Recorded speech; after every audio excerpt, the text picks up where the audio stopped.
Welcome back to All In on the Nights. I have been gone a little while, and that is because I don't think I can maintain 2 episodes a week. I think I can maintain 1 episode a week with hopefully getting more content on Stratomatic hockey. I'm thinking maybe like once. Well, I don't want to say once. Hopefully 2 to 3 times a month I can get a video like that out. That's my goal here. I have a kid. I work from home, and I think 1 episode a week will be a good way to start this channel off. And with hopefully, if it ever does grow, not expecting it to, but if it does, I can then maybe look into getting more content out. So, with all that being said, I want to basically just kind of pick up where we left off. Quick cap that we have here is that we had quite a few losses, and then we actually ended off on a good note before we went into the Olympic break with beating the Canucks and the Kings, and we're playing good hockey. I think we are, I feel like I say this all the time, but I feel like we're at a turning point where we're actually going to start playing well again, and hopefully we can continue that after the Olympic break.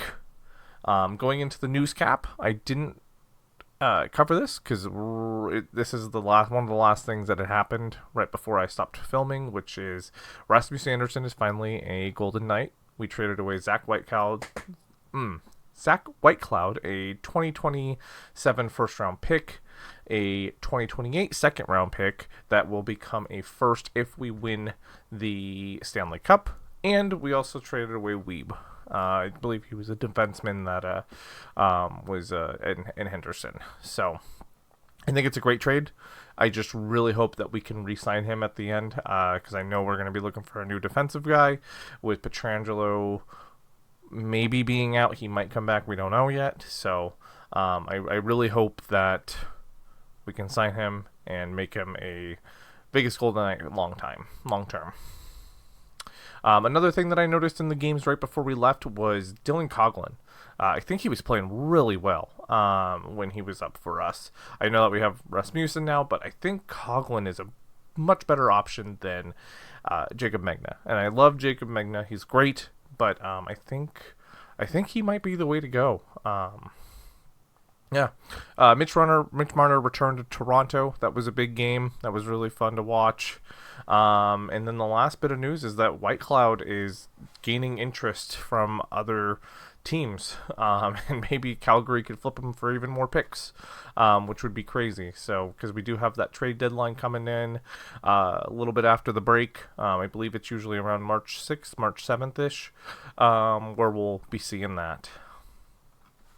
So let's move into what I really wanted to talk about today, which is what has happened since I started recording. I know it's been a while, but since I've started recording, I have done videos about a lot of things, and these things have basically, I don't want to say they've happened. I mean, they have happened, but like it's just interesting. I made a video about us losing and who might be to blame for that, and as soon as I make that video, we go on a nice 7-game winning streak where we looked really good and we started, winning games, and it was nice to see. And then I made a video about how I think Carter Hart should be our starter. And I'm not saying I'm glad that this happened, but he got injured, and now Akira has taken back over the net, or well, he did before Aiden Hill got back. So it's just crazy that these things have happened. And then I made a video about trade targets that we could go after, and then almost immediately after I made that video, we go and get Rasmus Andersson. So it's just it's just interesting to see all these. I make a video and then something happens. I make a video and then something happens. It's just crazy. It's interesting. And I think I just kind of want to go over what I would like to see next for this team. I think I'd like to see consistent play and a better defense. And I think with Rasmus Andersson, that'll make a big difference. But we went on like a 5 or 6 game losing streak after the trade, and it just wasn't looking good. And I'm hoping once we get back from the Olympics, we can start playing good defensive hockey, help out our goalies, and start winning again.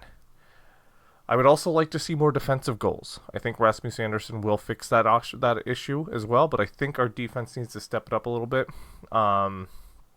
Because, I mean, Jack Eichel, Mark Stone, Mitch Marner, and Pavel Dorofeev, they're doing great on offense. I think we need some more. We're getting points, and we got to stop waiting until the third period to actually do something. So, yeah, I'd just like to see the defense step it up a little bit more on offense and try and help out there. But first, fix the defense, obviously. The other thing that I wanted to know is another thing I would like to see this team do is not get injured. The amount of injuries that we have faced this year is insane. I know all teams are facing lots of injuries. It just seems like we've had a really bad stretch of injuries, because I don't think William Karlsson's coming back for the rest of the year. So it'll be interesting. And I know we have 8 players at the Olympics right now. It was going to be 9, but I haven't seen Jonas Ronberg play at all. But I would like to not see any injuries from the Olympic break, and to have us come back healthy. That is what I'm hoping for. I would like us to come back out hard and looking good, nice and healthy. And speaking of the Olympics, let's go over those really quick. So I want to go over how our players are doing, and this is as of the end of, at the end of 2:15, so yesterday. I would like to go over just what we have seen so far and how players are faring. Let's go over the Canada players first. So we got Mark Stone. He's played in 3 games. He has 2 goals, 2 assists for 4 points, and he's taken 8 shots. So he's hitting about 50% of his shots, which is pretty cool. Then we got Mitch Marner, who's sitting at 3 games played. He has 4 assists, 4 points, and he has 5 shots on goal. So doing pretty good there. Shea Theodore, playing good defense. He has an assist. He does have a penalty as well for 2 minutes, and he's taken 3 shots. So yeah, those are our guys for Canada. Then when we go over and look at our players on the USA team, we have Jack Eichel, who's played in 3 games. He has 1 goal, 3 assists for 4 points. He does have a penalty as well, and he has taken 12 shots. And then something really cool is I like to see that Noah Hannafin's on the board as a defensive player with a goal. He has a goal and an assist in 3 games, and he's taken 3 shots as well.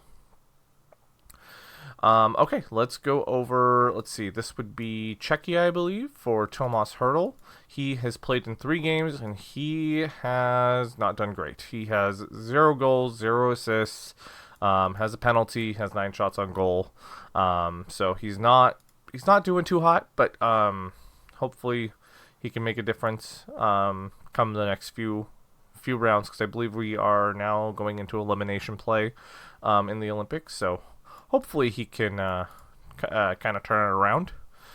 All right, and then Team Sweden, we have Rasmus Andersson, who also has 0 goals and 0 assists. He's played 2 games, and he's taken 2 shots on goal. And when I say this, Rasmus Andersson, he's playing good defense out there for Team Sweden. So, yeah. And then the last guy to look over for Team Switzerland would be Akira Schmid. So, Akira Schmid, I was happy to see him out there playing. He's only played 1 game.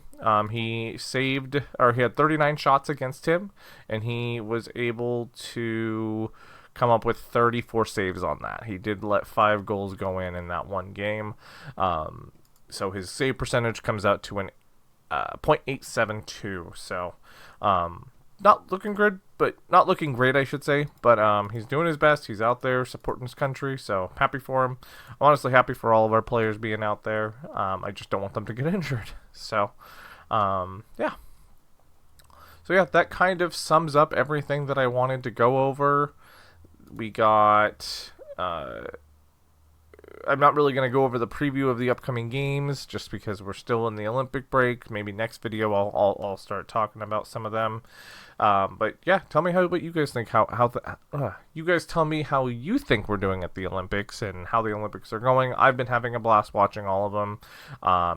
Actually, speaking of that, when I was looking up stats, I was also trying to look up some information on like the women's game, and it's so hard to find information on it. It seems ridiculous because I was mainly watching who was it? France. I was watching France's women's team, and I watched the USA and Canada and whatnot as well. But I was really happy to see France's team and what's her name?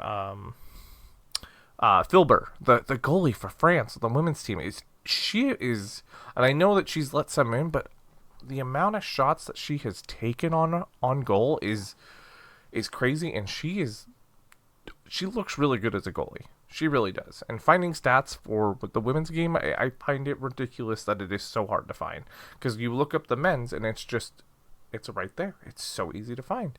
But yeah, again, I am getting off of my point of what I was trying to make. Not point, but what do you guys think of how the Olympics are going? Are they going good? And all I always want to ask, is there anything that I could be doing differently on this channel? Any constructive criticism, and just to make this show better. I'm always curious what you guys think. So please comment, like, and subscribe, and I'll see you guys next time.